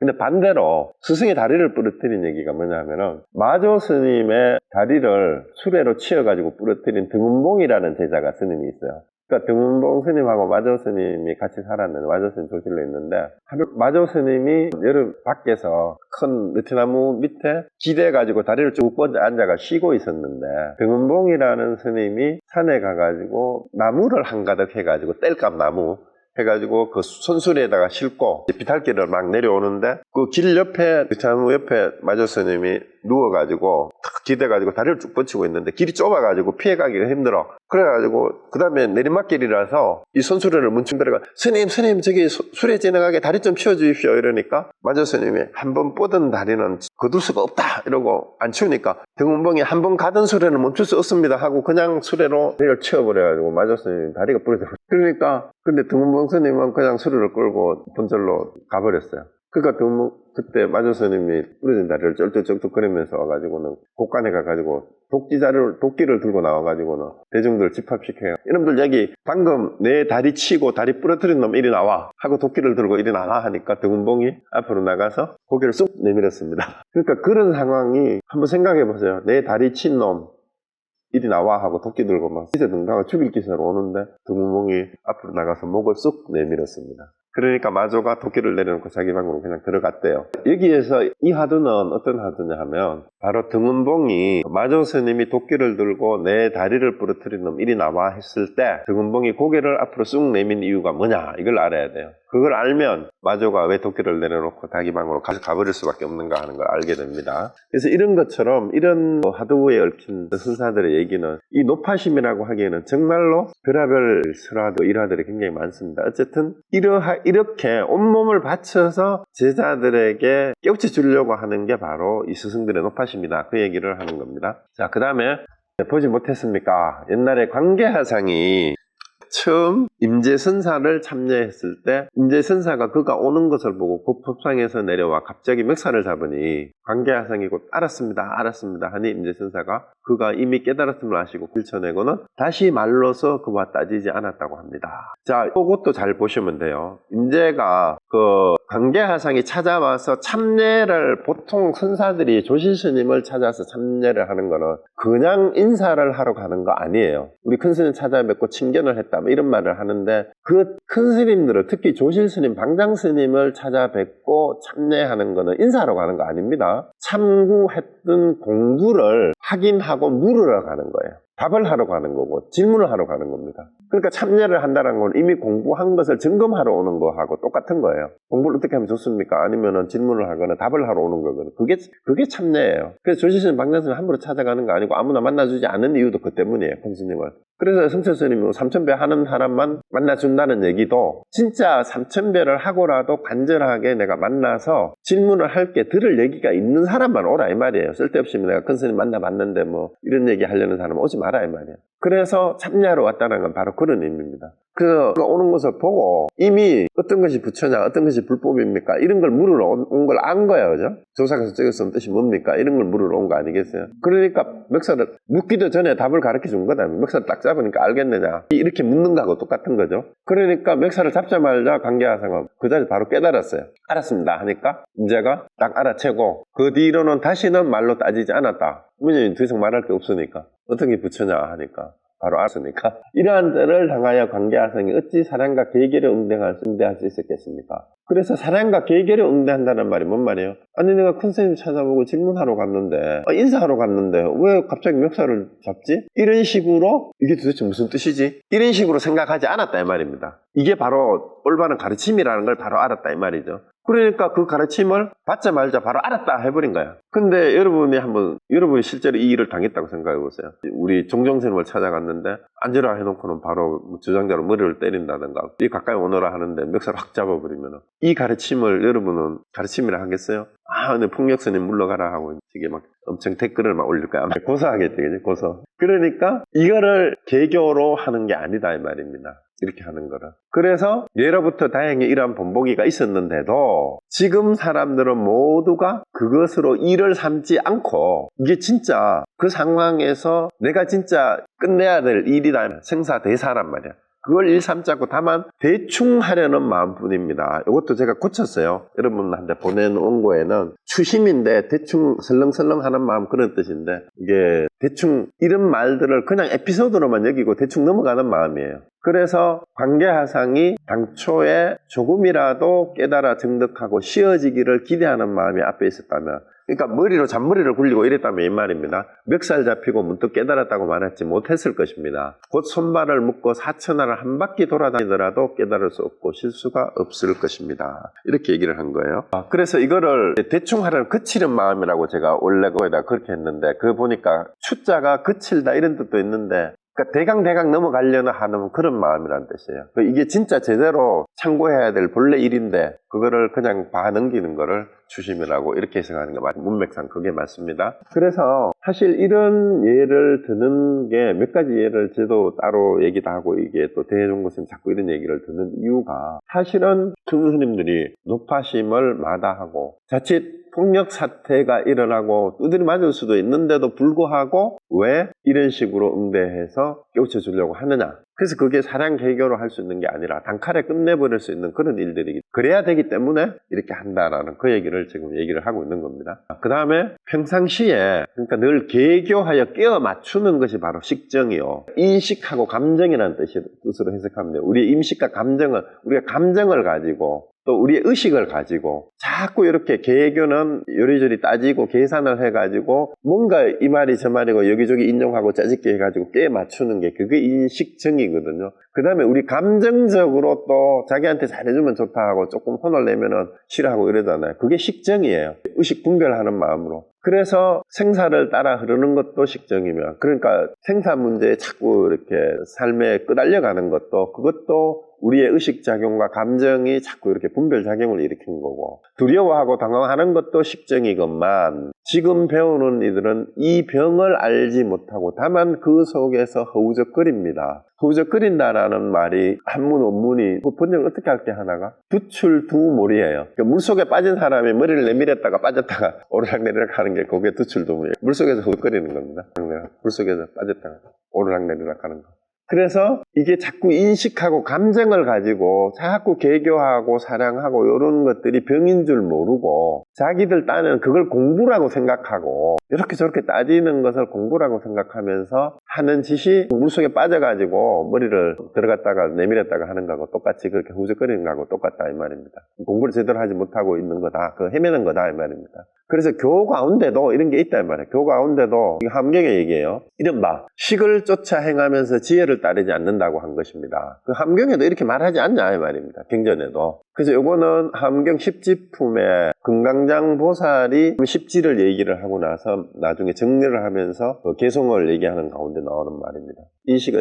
식을 쫓아가면 안 되고 자꾸 이게 생각하는 것만 쫓아서 그걸 따라서 행하면서 지혜는 따르지 않는다. 이게 이제 병통이다라는 얘기죠. 그래서 그 때문에 본지풍광과 본래 명목이 어두워진 것입니다. 이거는 본지풍광, 본래 명목 다 우리의 본성, 불성, 깨달음 이걸 비유하는 거다 얘기하면 됩니다. 아까는 신광이라고 했죠. 그래서 우리의 본래 마음이, 본래 면목이, 본성이 어두워진 거다, 불성이. 혹 한때라도 혹 온갖 사랑 개교를 내어 놀아버리고 문득 발을 콧구멍을 밟으면 이 식증이 문득 진경묘조인 것이라 다시 달리 얻을 지혜가. 여기서 발을 헛디뎌 콧구멍을 밟는다는 말이 뭔 말이냐면 콧구멍, 코비자 콧구멍이라고 하는데 우리가 시조라는 말 대신에 비조라는 말 하는 거 보셨어요? 비조? 뭐뭐의 비조다 하면은 처음이라는 뜻이에요. 시초. 근원. 그래서 여기서 콧구멍이라는 말은 근원, 시초, 처음, 태초 이거에 그 비유로 콧구멍이라는 말을 썼어요. 그래서 최초, 처음 이런 뜻이 비예요. 코를 잡는다라는 말은 손잡이를 잡는다라는 것도 되잖아요. 뭐뭐의 비조, 원조 이런 뜻이 비조라는 말, 비자를 코비자를 썼는데 여기서 사랑 개교를 놓아버린다는 말은 그래서 자꾸 분별해서 지식으로 알려는 이런 것들을 버리고 문득 아무 생각 없이 발을 헛디딜 정도로 순간적으로 이거는 발을 헛디딘다는 말이 뭔 말이에요? 의도를 가지고 하는 것이 아니라 나도 모르게 발을 헛디뎌서 콧구멍을 밟았다는 얘기가 뭐냐 하면은 그 근원을 본래 면목을 이 말이에요. 본분 자리를 바로 그 자리에 바로 들어가면 이 말이에요. 그러니까 분별하는 거를 딱 내려놓는 순간 자기도 모르게 발을 헛디뎌서 콧구멍을 밟듯이 발을 헛디뎌서 이게 콧구멍을 밟듯이란 말은 아무 생각 없이 본분 자리에 들어간다 이 말이에요. 그렇게 되면 이 말입니다. 그 생각이 끊어졌을 때 이 식증이 그러니까 그 분별하고 감정으로 자꾸 이렇게 분별하는 것이 문득 참으로 텅 빈 묘한 지혜, 이게 진공묘지예요. 그것이라서 다시 달리 얻을 지혜가 따로 없다 이 말입니다. 그게 바로 그거다 이 말이죠. 그래서 만약 달리 얻을 것이 있거나 증거할 혹은 증득할 것이 있다고 한다면 오히려 옳지 못합니다. 마치 어떤 사람이 미혹할 때에는 동쪽이 서쪽이었다가 깨달았을 때에는 서쪽이 곧 동쪽이어서 달리 동쪽이 없는 것과 같습니다. 이 말은 금강경에 이런 구절이 나오죠. 동서남북이 있느냐? 동서남북이 있습니까? 없습니까? 동서남북이 따로 없죠. 그죠? 왜냐하면은 자기가 있는 곳을 기준으로 임의로 동서남북을 가리킬 뿐이지 동쪽이 저쪽 건너에 있는 사람이 보면은 서쪽이 되고 반대로 그렇게 될 수도 있다는 말입니다. 그래서 동쪽과 서쪽이 따로 없다 이 말입니다. 그래서 그거는 색이 이가도 똑같아요. 여기서 보는 사람은 저쪽에서 보는 사람은 동쪽이라 하고 저기서 보는 사람은 서쪽이라 하고 이렇게 얘기를 하잖아요. 그 색이 바로 그와 같은 거라 이 말입니다. 그런 거 원래 있는 게 아니다 이 말입니다. 방편상 그때 그 상황에서 이름을 붙인 것일 뿐이죠. 자기가 있는 자리에서. 그래서 이 진공묘지는 태허공과 수명이 같거니 아무것도 없는 텅 빈 태극과 같은 거죠. 각건 다만 이 태허공 가운데 어느 한 물건이 있어 그것에 장애가 되게 할 수 있겠습니까? 그러니까 이 태허공에는 뭐 있을 게 없잖아요. 그러니까 우리의 본래 면목이나 본래 깨달음의 텅 빈 지혜라고 하는 것은 거기에 어떤 것도 용납하지 않는다 이 말입니다. 한 물건도 없다 이 말이에요. 비록 한 물건은 장애도 받지 않을 뿐더러 허공에 오가는 모든 물건을 방해하지도 않으니 한 물건도 없지만 거기에 오고 가는 모든 것을 다 담아요. 그래서 오고 가는 것을 전혀 장애하지도 않는다면 태허공이 그렇잖아 그죠? 태허공이란 말은 아무것도 없다는 말인데 그 태허공이기 때문에 모든 것을 다 담아도 다 와도 태허공은 크기가 끝이 없잖아. 그렇기 때문에 다 담는다 이 말입니다. 허공에 오가는 모든 물건을 아무 장애 없이 다 왔다 갔다 하고 움직이고 있도록 존재하도록 다 한다 이 말입니다. 그래서 방해하지도 않으니 이 진공묘지도 또한 그러하여 우리의 참다운 깨달음과 우리의 불성은 그렇다 이 말입니다. 그러하여 생사와 범성과 본내가 한 점도 붙을 수 없습니다. 생사도 본래 없고 본부와 성인도 본래 없고 본내도 본래 없다 이 말입니다. 그래서 비록 붙을 수 없으나 생사와 범성이 그 가운데 오고 감을 장애하지 않으니 근데 본래 없지만 그 안에 또한 생사가 있고 본부와 성인이 또 있어요. 그들이 출현했다가 오고 가고 하는 것도 이해하지 않는다 또 이 말입니다. 그러니까 이 세상에 부처님이 또 왔다 가고 중생들은 또 중생들대로 아직도 번뇌망상에서 이러고 왔다리 갔다리 하고 있잖아요. 그게 우리가 태허공에서 우리가 그러고 있는데 사실은 진공묘지는 불성은 그와 같은 그런 데다 이 말입니다. 장소가. 그래서 이와 같이 믿고 깨뜨려 본다면 바야흐로 이런 이가 나고 죽음에 이런 사람이 이걸 제대로 깨뜨려 보는 사야 나고 죽음의 대자재 그러니까 생사의 자재를 얻은 사람이다. 비록 조주의 방아착과 운문에 비로소 조주의 방아착과 운문의 순미산에 약간의 상음항이 있으려니와 만약 믿음이 미치지 못해서 놓지 못한다면 청컨대 한 덩이 수미산을 짊어지고 도처를 행각하다가 눈 밝은 사람을 만나거든 분명히 이것을 거량하여 보십시오 하고 하하하 하고 끝냅니다. 자, 그래서 운문의 수미산하고 조제의 방아착 화두를 제대로 알면 이 모든 일이 다 한 생각의 일이라는 거예요. 한 생각의 일이기 때문에 다 내려놓으면 돼요. 근데 내려놓으라 하니까 뭘 내려놓으라 할지를 또 몰라요. 한 물건도 없는데 한 물건도 가지고 오지 않았을 때는 어떻습니까? 하니까 내려놔라 이러니까 한 물건도 가지고 오지 않는데 뭘 내려놓으란 말입니까? 하니까 그러면 짊어지고 가라 이러니까 그래도 음양존자는 그 말이 바로 깨달았다 하잖아요. 여러분도 거기에서 깨달을 수가 있어요. 한 물건도 가져오지 않았을 때는 어떻습니까? 내려놔라. 뭘 내려놓으라고요? 내려놓을 거 없으면 가져가든가 짊어지고 다니든가 이렇게 얘기한 거죠. 그래서 참 위트가 있어요. 그래서 이 답을 못했거든 여러분. 또 믿음이 묻혀서 이 답을 못하는지 아니면은 진짜 참고를 안 해서 그래도 진짜 공부를 하려는 마음이 있으면 한 덩이 수미산을 짊어지고 산을 짊어진다는 이 수미산 화두를 진짜 떼놓지 말고 이 말이에요. 떼놓지 말고 내려놓지 말고 그 화두를 들고 다니다가 눈 밝은 사람이 혹시 그걸 확인해 줄 사람 많은 사람이 있거든. 운문이 생각이 일어나지 않을 때 허물이 있습니까 없습니까 했는데 수미산이다 이 뜻이 뭡니까 하고 물어봐라 이 말이에요. 물어봐라 이렇게 당부하는 겁니다. 그래서 이게 정신왕한테 당신이 벌써 십수년 전에 원어쿠큰 선생한테 이 화두를 받았다면서 그러고 몇십 년이 지나면서도 이 답을 아직도 하지도 못하고 나한테 편지해가지고 내가 편지가 벌써 이게 두 번째 편지잖아. 첫 번째 편지에도 얘기를 했는데 두 번째 편지 또 답이 왔는데 또 하잖아. 또 못하고 있다 이 말이야. 이 답은 못하고 계속 다른 질문만 하고 두 번째 답장을 또 한 거예요. 또 세 번째 답장을 또 봅시다. 그 다음에 답이 뭐라고 왔는지는 없어요. 지금 문서가 뭐라고 왔는지 모르는데 세 번째 답을 또 합니다. 정신왕이 그 여섯 번째 편지를 보는데 여섯 번 편지를 주고받을 때까지 이 답을 못한 거예요. 수미산 방아착을. 근데 정신왕도 그랬는데 여러분들은 그러면 이제 아까 말씀드린 대로 정신왕처럼 한 번이든 두 번이든 세 번이든 네 번이든 다섯 번 여섯 번 자꾸 답을 해보라 이 말입니다. 이 답을 못하니까 또 답을 또 하라고 그러잖아. 세 번째 답변 한번 봅시다. 이제 방거사가 나와요. 방원거사입니다. 방거사도 마조스님 제자예요. 마조스님 당시에 있었던 분입니다. 방거사는 다만 모든 있는 것을 비우기를 바랄 뿐 이제 다른 편지예요. 앞에 편지 끝났고 온갖 없는 것을 절대 채우려고 하지 말라고 하셨습니다. 그러니까 있는 것은 다 비우고 없는 것도 없는 대로 두라 이 말이에요. 없는 것을 채우려고 하지 마라. 다만 이 두 구절을 완전히 알면 한평생 공부할 일을 마치게 됩니다. 이렇게 방거사가 이렇게 얘기를 했단 말입니다. 이렇게 얘기했는데 있는 것은 비우고 없는 것은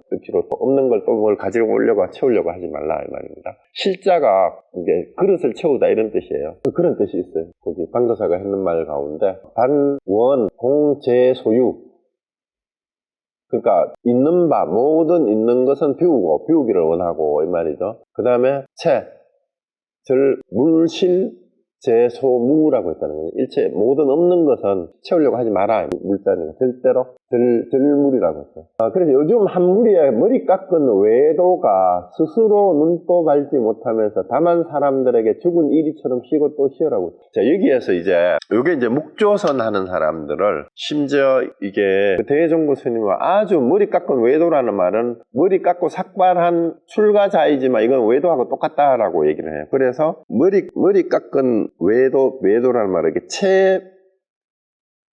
체두외도라고 했어요. 체두외도. 머리 깎을 체두외도라고 했는데 사실은 이 외도에는 세 가지 종류가 있대요. 불법 밖에 있는 불법 문중을 떠나서 밖에 있는 그런 외도가 있는데 불법 안에도 두 가지 불법 문중 안에 있으면서 외도는 뭐냐면 지식과 경전에 의지해 가지고 자꾸 사랑 분발만 일으키는 것을 여기는 불법 안에 있는 외도라고 하고 그 다음에 불법을 배우는 외도라는 말도 있어요. 그래서 불교 이거는 뭐냐 하면 불법을 배운다고 하면서 일종의 맹신자하고 똑같아. 글자에만 치우쳐가지고 그대로만 작구 해석에만 매이는 이런 것들도 외도라고 보는 거예요. 여기도 깎은 외도라는 말은 불법 문중에 들어와서 출가한 스님인데도 불구하고 제대로 정법을 알지 못하는 사람들을 이렇게 이제 폄하해서 이렇게 부르는데 여기서는 묵조선 하는 사람들을 겨냥한 거예요. 그러니까 자기도 눈도 밝지 못하면서 자기도 깨치지 못했으면서 말이면 사람들에게 이렇게 가르친다. 죽은 짐승처럼. 그러니까 일이나 늑대가 많이 사납게 날뛰잖아. 그러니까 조용하게 가만히 쉬고 또 쉬어라 이렇게 가르칩니다. 이와 같이 쉰다면 천명의 부처님이 세상에 오신다 해도 쉴 수가 없어 점점 마음은 미혹하게 되고 답답하게 될 뿐입니다. 그러니까 죽은 일이처럼이라니까 아무 감정도 없이 그냥 쉬고 쉬어라 이런 말이잖아요. 그렇게 해가지고 우리 마음이 성성하게 살피어야 되는데 죽은 것처럼 쉬우면 안 된다 이 말입니다. 이렇게 하면 천명의 부처가 와도 점점 마음만 미혹하게 되고 답답하게 될 뿐이다. 그래서 또 사람들에게 인연 따라 맡아 간직해서 정을 잇고 묵묵히 비추라고 가르칩니다. 그 인연 따라 맡아 간직해서 정을 잇고 묵묵히 비추라는 말은 인연이 되는 대로 그때 일어나는 것을 잘 지켜보 이 말이에요.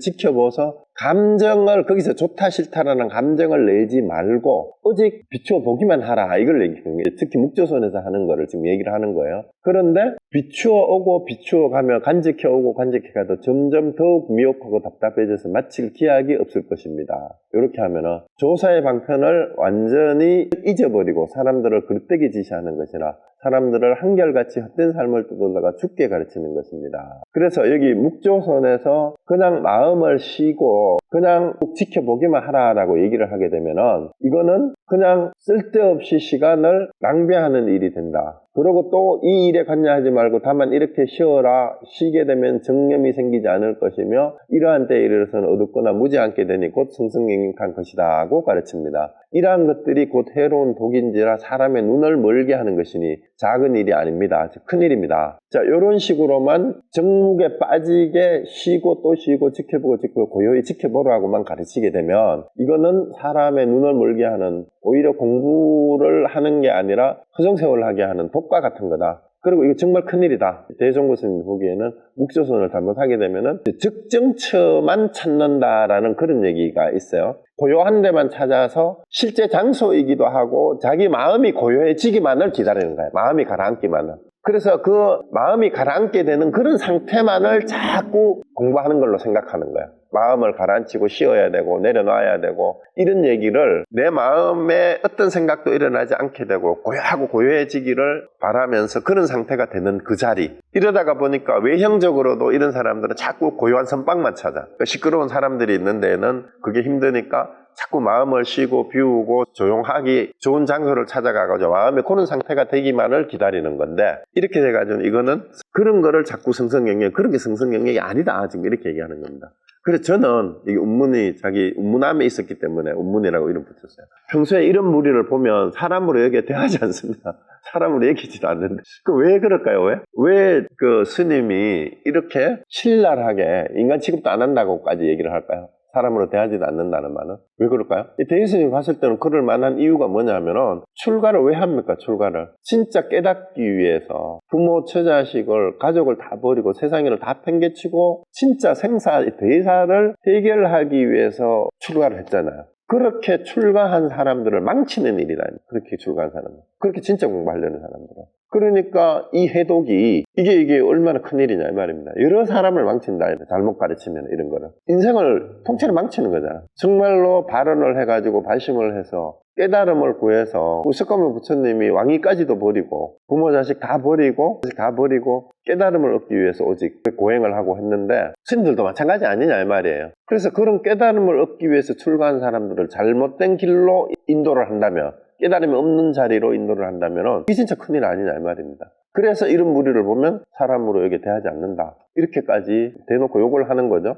인간 취급 안 한다, 나 그런 놈들. 이런 얘기 하는 겁니다. 그들은 이미 스스로 눈이 밝지 못하면서 다만 책에 있는 말을 가져다가 그 모양에 의지해 사람들을 가르치는데 그러니까 경전을 조금 해독을 해가지고 경전의 형식적인 구조를 가지고 와가지고 또 가르친다 이 말입니다. 그런 지식인들이 많아요. 이것을 어떻게 가르칠 수 있겠습니까? 이런 자들을 믿는다면 영겁을 참고해도 얻을 수 없을 것입니다. 저는 평소에 사람들에게 고요한 곳에서 자선하며 공부하라고 가르치지 않는 것은 아니지만 그것은 병을 따라 약을 주는 것이지 실로 사람들에게 그렇게 가르칠 곳은 없습니다. 그래서 이왕 공부를 하려면은 일단 초보자들은 조용한 데서 마음을 좀 가라앉고 앉아가지고 공부를 하는 게 좋지. 이거는 방편상 하는 것이지 그것이 전부라고 생각하면 안 된다 이 말입니다. 그게 진짜 공부를 하는 거라고 생각하면 안 돼. 이건 방편이다. 그 얘기를 하는 겁니다. 그래서 이 말은 방편으로 여러 스님들이나 경전에서 하는 얘기를 방편인 줄 모르고 방편이고 진리인 줄 알고 그것을 믿고 철석같이 그게 제대로 하는 공부라고 생각하고 있는 이것을 이제 비판하는 겁니다. 그래서 이제 이런 하두들도 나오는 겁니다. 이것도 이 얘기가 나오니까 제가 아침에 가면 다시 원고를 보다가 보니까 이게 문득 생각이 났어요. 옛날에 그 천문염송에도 본문은 거기 나오는데요. 선문염성의 원문을 더 해석을 안 했는데 양이 많아가지고 선문염성 원문을 다시 볼게요. 밑에 그 화면에 있는 거. 이거는 여러분 원고에 없을 겁니다. 근데 제가 이메일 다시 했거든요. 이메일 수정 온 거 다시 보냈으니까 다시 보냈는데 요게 있습니다. 일단 화면 보시면서 구봉도건 선사 거기 나오죠. 균주 구봉도건 선사 제 석상유이시다. 그러니까 구봉도건 선사가 석상 스님의 시자였어요. 그런데 그 상천하후라는 말은 석상 스님이 천화했다는 말 돌아가시고 난 뒤에 중욕청당 중수장 그러니까 그 대중들이 스님 한 분을 주지로 그 다음 주지로 석상 스님이 주지로 했었는데 옛날에 중국 선종의 주지는 조실을 겸했어요. 그래서 석상 스님이 주지로 있던 전에 석상 스님이 돌아가시니까 당중에 대중들이 한 수자를 후임 주지로 선정을 하려고 하니까 이제 그게 구봉도건 선사 그 얘기가 그 뒤에 요약해서 말씀드릴게요. 뭐라고 얘기를 했냐면은 반대를 했어요. 긍정을 하지 않아. 저 사람 내가 시험해보고 아니라 그러니까 이제 주지물망에 올랐던 그 후보자가 당신이 나를 인정하지 않느냐 이러니까 이제 석상 스님이 했던 법문을 구봉도건 선사가 인용을 해요. 옛날에 석상 스님이 도후벼흘거 1년 만년과 한해 고면의 향력을 일조백년과 하라 했으니 명심하변사오. 요게 이제 그 위에 해석한 말이에요. 중간에 나오고 도란 쉬어가고 쉬어가며 한 생각을 만년과 같이 하며 천지와 말은 나무와 같이 하며 묵은 사당의 향로와 같이 실로놓은 것처럼 하라 했으니 다시 한번 읽어보라. 이게 무슨 뜻인지를 밝힌 것인가? 이 방편이 마치 묵조선 하는 사람들이 얘기를 들으면 요대로 하면은 되는 것처럼 되는데 이거는 방편으로 본문한 건데 이 뜻을 알아야 된다. 이게 왜 그렇게 했는지 이게 무슨 일을 밝힌 것인지 읽어봐라 이렇게 얘기를 한 거예요. 그러니까 성문염성의 그 원문을 한번 보세요. 그거 쭉 하면니까 이 스님이 차도하라 명심하변사오 하니까 자운명 일색 든사라 한 색의 일을 밝힌 것입니다. 이렇게 대답을 한 거예요. 그러니까 구봉도건 선사가 뭐라고 하냐면 그것은 구봉도건 선사의 뜻을 꿈에도조차 보지 못했다 이렇게 얘기를 한 거예요. 그거는 아니다. 그건 구봉도건 선사의 뜻이 아니다 이렇게 얘기를 하니까 이제 그 수자가 주지물망에 올랐던 사람이 내가 만약에 그 뜻을 알지 못했다면은 향연기 사르는 곳에서 내가 자탈인망하지 못할 것이다 이렇게 얘기를 하고는 향을 피워놓고는 그 자리에 앉은 채로 자탈인망해서 죽어버렸어요. 여러분 어떻게 생각하세요? 스스로 자정을 하고 앉아가지고 향을 피워놓고 스스로 앉아서 바로 숨을 멈췄단 말이야. 야, 이 정도로 도력이 신통력이 있는 큰 스님인데 이 사람을 주지로 모시지 못하고 그냥 죽게 만드는 거 아니냐 이렇게 생각할 수 있잖아요. 그런데 그 다음 마지막 구절 한번 보세요. 그렇게 했지만 구봉도건 선사가 뭐라고 했냐면은 자탈인망하는 것이 앉아서 죽고 서서 죽고는 마음대로 할 수 있을지 모르나 선사의 뜻은 이 말이지 석상 스님의 뜻은 꿈에도조차 보지 못했구나.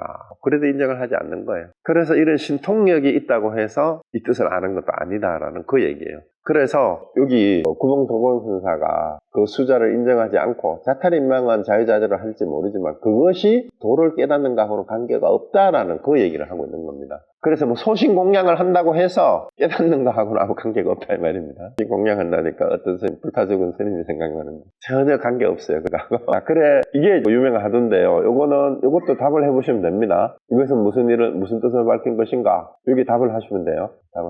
자, 그러고 이제 또 본문입니다. 본문에 요거는 제가 한 게 아니고 참 위에 거는 편지에 있는 게 아니고 제가 가지고 온 하드예요. 다시 이제 편지 본문입니다. 보지 못했습니까? 황백하상께서 말씀하셨습니다. 우리 이 선종은 위로부터 이어내려온 일에 일찍이 사람들에게 지식이나 이해를 구하라고 가르치지 않았다. 다만 도를 배우라고 말한 것은 일찍이 사람을 이끌려는 말이었을 뿐이다. 하지만 도는 또한 배울 수 없는 것이라 도를 배운다는 정식이 있으면 감정으로 식별하는 게 있으면 도리어 도에 미혹하게 될 것이다. 도에는 방향과 처소가 없는 것을 대승심이라 한다. 그러니까 도 무방소라는 말이에요. 무방소. 방향과 처소가 없다. 그러니까 어느 방향에 있거나 어느 특정한 장소에 있는 게 아니다 이 말입니다. 어느 쪽에 있고 어느 그 특정한 곳에 있는 게 아니다 도라는 것은 이 말이죠. 그것을 아는 것을 대승의 마음이고 불심이라고 한다 이 말이에요. 이 마음은 안에도 밖에도 중간에도 있지 않아서 그 불심이 그렇죠. 안팎에 없어요 원래. 중간도 없고. 그래서 진실로 방향과 처소가 없다. 제일 가는 것은 최고는 이 말이에요. 아르마리를 짓지 않는 거다. 다만 그대들에게 말하노니 지금 정식으로 헤아리는 곳을 도로 삼는데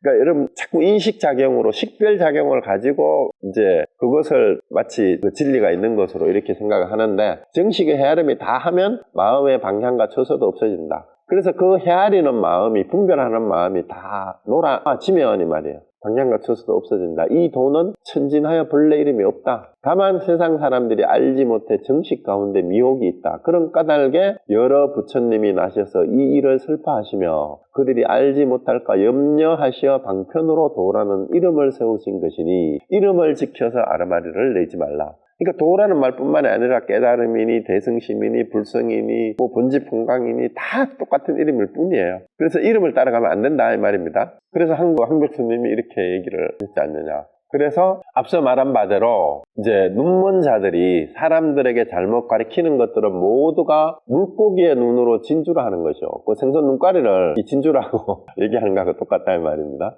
이름을 지어서 아르마리를 내는 것입니다. 마치 이런 용어들을 가지고 개념을 가지고 와가지고 이게 마치 그걸 해설하는 것이 마치 진리를 설파하는 것으로 착각한다. 아르마리를 내는 것. 사람들에게 간직하여 진리라 가르치는 것은 눈앞에 지각하는 것을 지켜서 아르마리를 내는 것이며 여기서 이제 전체는 아르마리를 6가지로 구분을 했는데 실제는 5가지 아르마리예요. 제일 첫 번째 물고기 눈을 진주라 하는 것처럼 지식을 가지고 개념을 가지고 아르마리를 내는 건데 여기에는 5가지 종류가 쭉 나열을 해요. 첫 번째가 사람들에게 간직하여 진이라 이러는 것은 눈앞에 지각하는 것을 지켜서 아르마리를 내는 것이며 이거는 뭐냐 하면은 지각하는 것을 지켜서라는 말을 여기 아주 중요한 얘기가 나왔어요. 이거는 초기 불교의 용어를 가지고 얘기하면 상견에 떨어지는 것을 얘기해요. 지각하는 것을 그대로 지킨다라는 말이 상견이에요. 상견. 그 다음에 두 번째는 여기에 그 다음에 사람들에게 억지로 쉬어가라고 하는 것은 생각을 잊어버리고 공적을 지켜서 아르마리를 내는 것. 생각을 잊어버리고 공적을 지키는 적정처에 머물러서 아무것도 없는 것. 이거는 단견에 해당이 돼요. 일종의 단절, 끊을 단절. 그런데 여기서 중요한 게 원문에 쉬어가고 있고 지각하는 것을 지켜라고 내가 번역한 부분이 어딘가 하면은요. 원문에 한번 보세요. 첫째 줄에 쭉 가다 보면은 계시, 어목, 작, 명주 수명이라는 말이 여기 나오죠.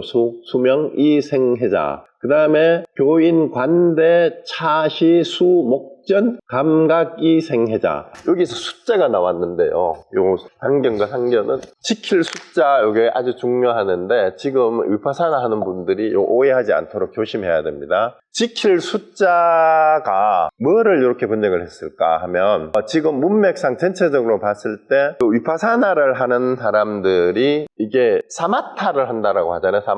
사마타가 고요히 그친다라는 뜻이에요. 이게 고요히 그친다. 요거는 타는 장소라는 뜻이니까 곳이라는 뜻인데 요거를 천태종에서는 지로 번역을 했어요. 그러고 위파사나는 요거는 살핀다라는 뜻이에요. 살펴본다는 뜻. 요거를 관으로 번역을 했잖아요. 천태지관 할 때. 근데 나중에 이제 선족에서 지는 정이라고 할 수도 있고 요거는 지혜자 해라고도 할 수 있어요. 이건데 여기서 수가 뭐냐 하면은 수가 바로 요게 이게 뭐냐 사띠 지킨다라는 말이. 여러분 그 안반수의경이라는 경전 알죠? 안반수의경이 원문 소리 나는 대로 아나빠나 사띠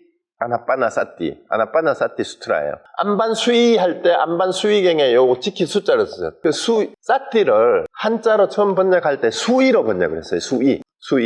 수의로 번역을 했는데 요 수의라는 말에 수가 이게 지금도 사띠를 지금 한글로 번역하는 게 여러 가지로 흔히 제일 많이 번역한 게 뭐예요? 알아차림, 마음챙김, 기억 이런 뜻도 있어요. 근데 이런 게 정확한 번역이 아니고 이게 매 순간순간 일어나는 것을 놓치지 않고 있는 그대로 알아채야 되는 거예요. 있는 그대로 알아채는 거. 매 순간순간 일어나는 것을 있는 그대로 알아채고 놓치지 않는 거. 놓치지 않는 거라는 뜻이 맞아요. 매 순간 알아차리는 그것을 지금, 그러니까 염자가 전에도 얘기했잖아요. 염자가 지금 이 마음이라는 뜻이잖아요. 지금 매 순간순간에 지금 이 마음을 놓치지 않는 거, 요게 사띠예요. 그러니까 마음 챙김이라는 말은 좀 이상해요. 마음을 챙긴다기보다는 지금 금심이라는 말, 지금 이 마음 그대로를 놓치지 않고 알아차림 이라는 말도 맞는데 어쨌든 요거를 알아차리고 지켜야 된다라고 얘기를 하니까 그것을 뭐뭐를 매 순간 일어나는 느낌을 알아차리고 그 느낌을 놓치지 말고 그대로 기억한다라는 뜻도 있어요. 또 기억. 염두에 두고 이런 말을 그 잊어버리지 말고 이런 뜻이잖아요. 염두에 둔다라는 말은. 요런 뉘앙스예요. 이제 염자의 의미를 알겠죠. 사띠도 그런 뜻이에요. 잊어버리지 말고. 그런데 요거를 사람들에게 간직하여 지니라고 하는 것은 이 말입니다. 진이라고 가르치는 건 지각하는 것을 아르마리를 지각하는 것을 지켜서 그런데 문제가 뭐냐 하면은 그 대상에서 느낌이 됐든 현상이 됐든 내 몸이 됐든 그러니까 신수신법 신념체를 하잖아요. 몸을 관찰을 하든 느낌을 관찰을 하든 마음을 관찰을 하든 마음의 분별 좋다 싫다 이거 마음의 분별을 하든 아니면 어떤 현상에 대해서 가르침에 대해서 분별을 하든 그 지각하는 대상을 그대로 사티하라는 말을 지키라는 말을 요것을 대상화할 가능성이 있어요. 요걸 잘못하게 되면은 그것을 지키는 거니까 그걸 계속 유지해야 되는 거라고 생각을 해서 제 말 이해가 됐어요? 그것을 놓치면 안 된다. 그것을 늘 주시하고 있어야 된다. 그것을 느끼고 느낌을 지켜보고 있어야 된다. 그러니까 이러다가 보니까 몸이라든가 느낌에 대해서 혹은 마음에 대해서 혹은 어떤 현상에 대해서 그것을 자꾸 그대로 그 느낌을 간수를 해서 지켜나가는 거니까 이게 뭔가 그것을 대상화하게 되는 거예요. 거기서 그것이 있다라고 생각할 때 이게 잘못된 상견에 떨어질 수 있다 이 말입니다. 그거예요. 그리고 공적을 지켜라라는 말은 완전히 마음이 텅 빈 상태. 이걸 어떤 사람들은 삼매라고 잘못 이해를 해요. 그게 마지막 삼매를 뭐라 그래도? 삼매 구차제 끝나고 마지막. 어쨌든 그 삼매에 들어가는 것을 일체 모든 것이 다 끊어진 즉정처라는 말이 그 말이거든요. 공적을 지켜서 마음이 그런 상태를 유지하는 것. 그런 상태를 유지하는 것. 그것을 열반이라고 착각하는 거예요. 모든 것이 다 끊어져. 일체 모든 생각이 다 끊어진 상태, 텅 빈 상태. 이런 것들을 즉정처라고 여기서 그래서 그게 뭐냐 하면은 공적을 지켜서 아르마리를 쉬어가고 모든 생각을 다 잊어버리고 어떤 생각도 있으면 안 돼. 생각이 다 끊어져서 완전히 고요해진 그 상태. 이거는 단견이지. 깨어있는데 생각이 없을 수가 없어요. 생각이 없어진다는 말은 그런 말이 아닙니다. 깨달음이란 말 자체가 뭐예요? 깨달음 자체가 생각인데 생각이 없으면 깨달음이 아니지. 생각을 없애라 하니까 깨달음은 거기 있잖아. 깨달음도 생각이지. 생각을 떠나서 깨달음이 따로 없어요. 그런데 정말로 생각이 끊어진 즉정처가 있다고 생각해서 거기에 빠져드는 거예요. 그건 단견이에요, 단견. 일체 모든 생각이 다 끊어졌다. 생각 끊어진 게 있을 수 있어요. 그건 사람이 아니지. 생각이 다 끊어졌다는 말 그런 의미가 아니에요. 생각이 다 끊어진 즉정처를 그것을 사티하는 거라고 생각하는 거. 요게 단견이에요. 요게 두 번째가 그거죠. 그래서 사람들에게 억지로 쉬어가라 하는 건 생각을 잊어버리고 공적을 지켜서 아르마리를. 요거는 그런 생각을 하는 거예요. 그 아르마리가 또 생각이잖아. 생각이 완전히 다 끊어져서 진짜 한 생각도 없는 상태를 생각하는 아르마리란 말이에요. 그런 게 어디 있어요? 그걸 진짜 모든 생각이 다 끊어져서 완전한 측정처는 생각으로 할 수 있어요? 없어요? 그런 거는 없어요. 그런 걸로 생각하는 것 자체가 또 생각이니까. 그것도 그런 아르마리를 내는 거다 이 말입니다. 그 다음에 쉬어서 지각도 없고 암도 없는데 이러면 마치 흙이나 나무, 귀화나 돌과 같은 것인데 이러한 때를 당하고도 이것이 어두운 무지가 아니라고 하는 것 또한 방편으로 속박을 푸는 말을 오인하여 아르마리를 내는 것이며 이것도 또 하나의 정말로 쉬어서 아무것도 없으면 그거는 초목과 같은 거고 돌과 같은 거지.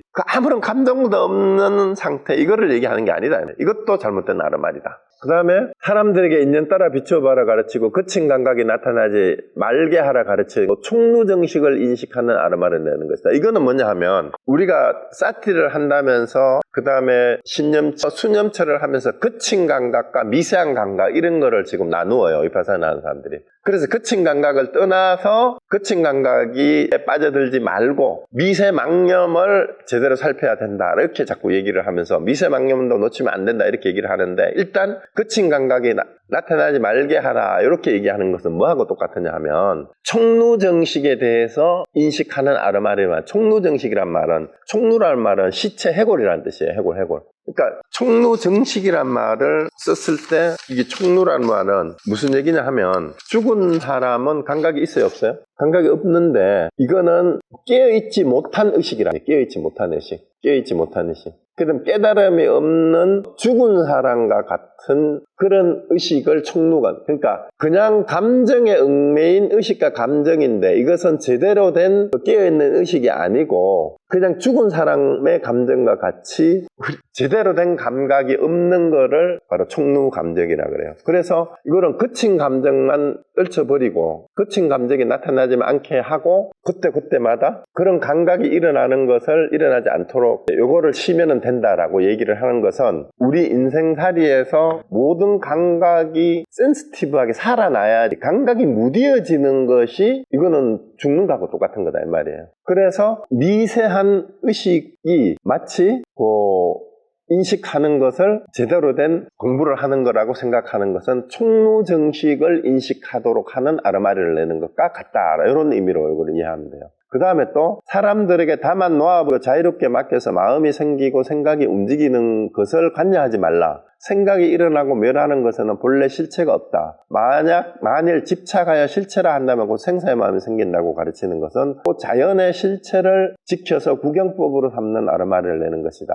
이거는 뭐냐 하면 생각을 움직이지 말고 관여하지도 말고 생멸하는 것은 본래 실체가 없다는 것은 마치 우리가 자연계의 어떤 대상의 실체인 것처럼, 그렇게 그것이 진짜인 것처럼 이렇게 아르마리를 내는 거는 사실은 이 세 가지가 비슷비슷한 거예요. 나무나 돌이나 이런 것처럼 그것이 감정이 아무것도 없는 거를 얘기를 하거나 이런 측면에서 얘기를 하거나, 아니면은 자연계에 어떤 실체가 있어가지고 우리 마음하고 관계없는 그런 것이 실체다, 이것이 구경의 진짜다, 이렇게 생각하는 거. 자연현상 어떤 그런 것들이 우리 인식하고 관계없는 것, 이것도 구경법이 아니다라는 거예요. 우리 불교에서 가르치는 거는 자연계의 이치를 깨달으는 게 아니라 우리 마음의 본성을 깨달으라는 거였지, 무위자연이라든가 자연의 이치를 깨달으라는 게 아니에요. 그건 비유로 얘기할 뿐이야, 비유로. 그러니까 자연 상태의 그런 본체가 그것이 진리다라고 얘기하는 것도 그건 비유일 뿐이지 그게 구경법은 아니다는 얘기입니다. 자, 그러면 여기서 5가지 그 아르마리에 대해서 분류를 해가지고 얘기를 했는데, 지금 수행을 하면서 지식으로 공부를 하든 아니면 위파사나나 가나선을 하든, 그럼 가나선을 하는 사람들도 문제가 뭐예요? 가나선을 하는 사람들도 실제 할구를 창구를 하려고는 하지 않고 자꾸 화두를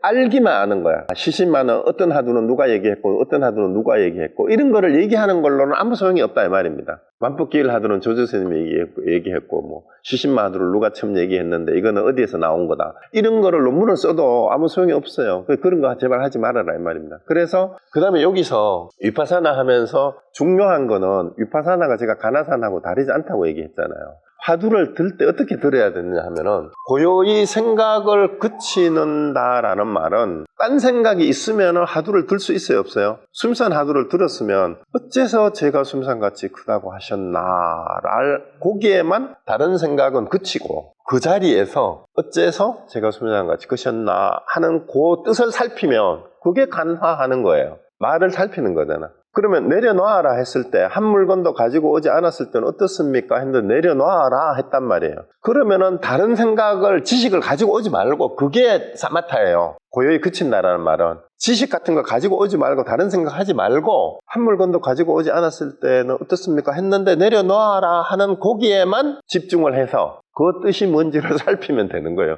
그게 가나하는 거고 위파사나 이렇게 하는 거죠. 그럼 모든 위파사나를 그렇게 해야 돼요. 신수, 신법을 할 때도 몸에서 어떤 느낌이 일어나면 다른 생각은 그치고 그 몸의 느낌을 제대로 관찰을 하되, 그 관찰하는 것이 있는 그대로 관찰해요. 매 순간순간에 일어나는 그런 느낌을 있는 그대로 관찰하는 것을 그대로 지켜봐야 되는데, 지킨다라고 하니까 지금 요 병폐 가운데, 지금 위파사나 하는 사람들 가운데 어떤 상황이 되면은 차가운 걸 느끼면 차가움하고 이름을 붙여가지고 찹다, 차갑다 이거 하죠. 아니 무슨 소리가 들려? 무슨 소리, 비행기 소리가 지나가다 차 소리. 근데 이 이름을 붙이면서 요거를 지키면 어떻게 돼요? 대상화하게 되고 그거를 자꾸 집착하게 돼. 그게 아니고 이거는 항상 변하잖아. 차갑다가도 차가운 것이 변하죠. 근데 차가운 것이 아무리 예를 차가운 돌을 깔고 앉았다고 해도 그게 처음에는 아이 차가움을 내가 느끼네 하지만 차가운 걸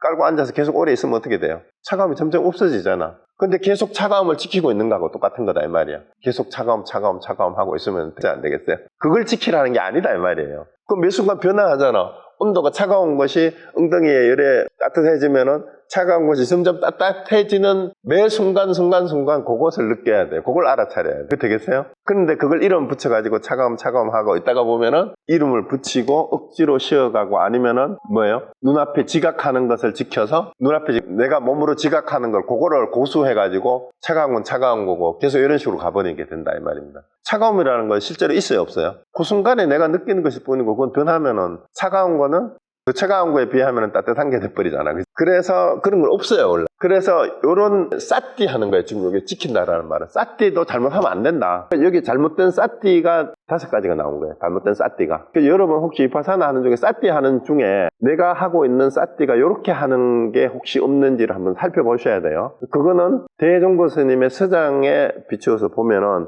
요런 싸띠는 잘못된 싸띠다 이 말입니다. 요런 싸띠는. 그래서 지금 그 묵조선이 사실은 지간법이 천태지간법이 사마타하고 위파사나예요. 그리고 지금 이제 남방불교에서 공부하고 온 분들이 이제 남방에서 최근에 새로 가지고 왔다고 생각. 중국에 이미 이게 들어갔었어요. 그래서 중국에서도 이걸 했다 이 말입니다. 그런데 사마타하고 위파사나를 하던 사람들이 묵조선으로 가면서 이 사마타하고 위파사나를 잘못하고 있는 것을 대종고 스님이 비판하는 거예요. 이거는 제대로 된 사마타와 제대로 된 위파사나가 아니다. 그래서 제대로 하는 것이 어떤 거냐라고 얘기를 하는 것을 지금 이렇게 묵조선에서 잘못된 사마타와 위파사나 하는 것을 이런 식으로 비판하는 겁니다. 그래서 요거를 다시 한번 쭉 한번 보셔야 돼요. 그래서 첫 번째 이제 물고기 눈을 진주로 하는 전체적으로 얘기를 한 거고, 두 번째가 눈앞에 지각하는 것을 그대로 쌌띠 한다면서 눈앞에 지각을 잘못하면 대상화해서 실체시할 아르마리를 내는 거하고 똑같다 이렇게 되는 거고, 억지로 시로시라 공적을 아르마리를 내는 것은 적정처가 있어서 마치 그 적정처를 상상하는 거는 이것도 그 아르마림일 뿐이다 결국은.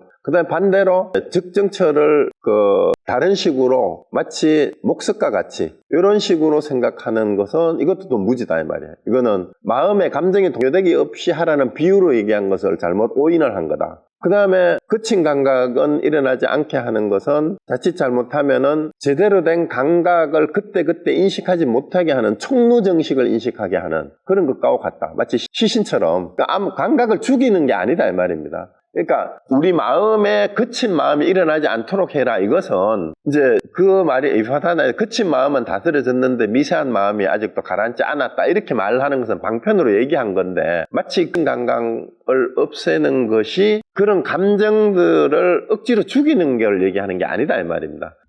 거친 감각이 없어지는 게 아니고, 거친 감각은 거친 감각대로 이해를 하고 미세한 감각은 미세한 감각대로 그대로 이해를 해야 돼요. 그런데 거친 감각을 나타나지 말게 하라고 가르치는 것은 오히려 감각을 무뎌지게 해서 시체처럼 만드는 거하고 똑같다 이렇게 되는 거라는 거예요. 감정이 없는 사람으로 만드는 거하고 같아지는 거다. 그것도 아르말이다. 그래서 마음으로 간여할 게 없으니까 그냥 다 내버려둬라 이렇게 얘기하고 마치 자연이 진리인 것처럼 얘기하는, 이것도 또한 아르말이다. 이게 전부 이런 것들이 전부 다 아르말이다 이렇게 얘기하는 거예요. 지혜다 이 말이죠. 이건 잘못 이해한 거다. 그렇게 이제 정리를 했습니다. 자, 그 다음에 이제 남았네. 위와 같은 모든 병은 모든 배우는 이들의 일에 있는 것이 아니라 다만 눈먼 종사의 그릇된 가르침에 윤유한 것일 뿐입니다. 이거는 학인들이 문제가 아니라 이게 잘못 가르치는 사람들이 문제다 이 말입니다. 그래서 공께서 이미 청정하게 스스로 살아가면서 한편의 진실하고 굳은 도를 향한 마음이 있으니, 그러니까 아마 이 편지에서 이런 얘기들을 질문을 많이 했나 봐. 그 이유가 뭐예요? 그때 당시에 차강급까지 갔으니까 금나라하고 전쟁이 일어났을 때 승상이 돼가지고 정권을 잡아서 다른 사람들을 기양 보냈던 사람이 가나선 하는 사람들 기양 보내고 묵수선 하는 사람들이 득세를 했다 그랬잖아요. 근데 그 사람들하고 얘기를 많이 들었으니까 그런 거예요. 그래서 이건 아니다 이 말이에요. 그래서 그릇된 가르침이다. 그 사람 그때 그러면 높은 벼슬아치들 중에 묵조선을 하는 사람들이 많았다 이 얘기예요. 전란을 겪는 과정에서 묵조선을 지지하던 사대부들이 득세를 해가지고 대종고선도 기양 보내버렸다 했잖아요. 그래서 거기에서 벼슬을 했으니까 그 사람들한테서 묵조선 하는 사람들 얘기를 많이 들었을 거 아니냐. 그런 질문을 했던가 봐요. 그러니까 이런 얘기 하는 겁니다. 그래서 공께서 이미 청정하게 스스로 살아가면서 한편의 진실하고 굳은 도를 향한 마음이 있으니 공부가 순일하고 순일하지 못하면 개의치 마십시오. 다만 옛사람들의 엉구 위에 그저 탑을 첩첩으로 한층 또 한층 쌓는 것처럼 하지 마십시오. 그러니까 이게 또 왜 그런가 하면 아마 편지에 이런 걸 물어봤나 봐. 옛날에 어느 스님이 한테 이런 얘기를 들었습니다. 어느 스님이 이런 얘기를 했는데 그때 그 스님 얘기한 걸 들으니까 스님이 얘기한 것이 또 기억이 납니다. 이런 식으로 답변을 흔히 하잖아. 우리도 지금 나도 공부하다 보면 내가 얘기하면은 공부했던 사람들이야. 내가 무슨 책 보니까 그런 말 하던데, 어느 선생님 이런 말 하던데, 그럼 그거하고 같은 뜻이에요? 이렇게 물어. 여러분 그러죠? 그걸 지적하는 거예요. 그래서 옛사람들이 엉구 위에 그절 탑으로 첩첩으로 또 한 층 한 층 쌓는 거, 그런 거 다 쓸데없어요. 그런 거 하지 말고 뭐 하라는 얘기야. 답이 나옵니다. 공부를 잘못하면 마칠 기약이 없습니다. 그래서 그런 거 인용해가지고 뜻도 모르는 말을 여기저기서 인용해가지고 노트에 놓고 막 기억하고 있지 마라 이 말이야. 그게 지식을 한 층 한 층 쌓는 거하고 똑같은 거다 이 말입니다. 아르마리만. 다만 마음을 한 곳에 두면 얻지 못할 것이 없을 것이니 시절 인연이 도래하면 자연히 빈틈없이 들어가면 문득 깨닫게 될 것입니다. 한 생각도 일으키지 않으면 도리어 허물이 있습니까? 없습니까? 수미산만하다. 한 물건도 거저오지 않았을 때 어떻습니까? 내려놓아라. 여기에 의심이 타파되지 않거든. 다만 이 자리에서 참고할 뿐 다시 스스로 지엽을 내지 마십시오. 여기서 온갖 가지하고 잎사귀를 낸다는 말은 이거 그냥 답해보라니까. 그러면 그게 저기 뭐 조주 스님이 이렇게 얘기한 거는 우문 스님이 이렇게 얘기한 거하고 같은 겁니까? 그러면 그 임재 스님이 했을 때 뭐 이런 말하고 같은 거예요. 이런 식으로 자꾸 가져와서 얘기하지 말고 이거 답해보라고. 그냥 수미산만하다 해서 왜 그랬는지 그건 답하라 이 말이야. 그런데 경전에서 생각을 일으키면은 무념무상이라 했는데 무념무상이라는 말이 이 말입니까? 그런 말 좀 가져오지 말라고. 그런데 지식인들은 계속 그래요. 그래서 그냥 수미산만하다 왜 그랬는지 내려놔라 했는데 왜 내려놔라 했는지 그거를 참고할 뿐, 그러면은 여러분이 경전에서 책에서 여러 스님들이 이렇게 저렇게 했는 말의 뜻이 그냥 여기에 다 이해가 다 돼버려요. 그런 뜻이 다 맞지. 그래서 지엽을 내지 마라 이 말입니다. 그리고 만약 저를 믿으신다면, 이 원문이에요. 대종고가 하는 말입니다. 다만 이렇게 참고할 뿐 달리 사람들에게 가르쳐줄 건 없습니다. 만약 믿지 못하신다면 강북이나 강남을 다니면서 에게 물어 한 번 의심하고 또 한 번 의심하도록 이름하겠습니다. 그러니까 당신이 물어보고 이게 참고하고 의심한 걸 당신한테 본인한테 맡기겠습니다 이 말입니다. 이렇게 끝이 났어요. 자, 여러분 어떠세요? 우리가 공부해왔는 지금까지 이런 스타일이 대종고 선생님이 다 혼내고 있는 것 같지 않으세요? 그래서 여러분들 지금 궁금한 거 있으면은요, 이 지식에 대해서 주눅들 필요도 없고 알려고 하지도 말고 일단 요 문제에 한번 집중해 보세요. 한 생각도 일으키지 않으면은 있습니까 없습니까? 수미산만 어째서 그렇지? 한 물건도 가져오지 않았을 때 어떻습니까? 내려놓아라. 한 물건도 가져오지 않았는데 뭘 내려놓으란 말이지? 여기에만 집중을 해보시라. 그것이 참된 사마타와 위파사나를 수행하는 거다. 그거예요. 그리고 그 묻는 마음을 놓치지 않는 게 사띠예요. 그리고 그 답을 알아서 그러니까 왜 내려놓으라 했는지를 그 답을 지켜가는 게 그게 사띠예요. 활구를 어째서 내려놓으라고 했느냐, 어째서 순산만큼 크다고 하셨나 하는 그 뜻을 정확히 놓치지 않고 매 순간 챙기는 거, 매 순간 알아차려가는 그게 사띠 하는 거예요. 그래서 이 수미산공안이나 방아착을 알고 나면 사띠가 제대로 되는데, 그걸 하지 않고 사띠를 한다면서 여기에 이름 붙이기 해가지고 뭐다 이러면은 그거는 끊임없이 사실은 망상에 망상을 자꾸 더하는 수행법일 수도 있어요. 똑같이 사띠를 하고 똑같이 위파사나를 하고 똑같이 사마타를 하면서도 엉뚱한 사마타를 하고 엉뚱한 위파사나를 해요. 그래서 이 대종고 스님이 이런 부분을 가지고 간절하게 이렇게 얘기하는 게 그게 있지 않나 싶은 생각이 들어요. 그래서 여러분도 직접 해보시면 제가 자꾸 가나사나하고 위파사나가 다른 게 아니구나. 그리고 제대로만 하면은 위파사나를 하든 가나선을 하든 진짜 내 마음의 실체를 바로 알아서 수행하고 살아가는 것이 되는데, 그걸 알지 못한 채로는 가나선을 해도 소용은 없고 위파사나를 소용을 해도 없고 경전을 봐도 소용이 없어요.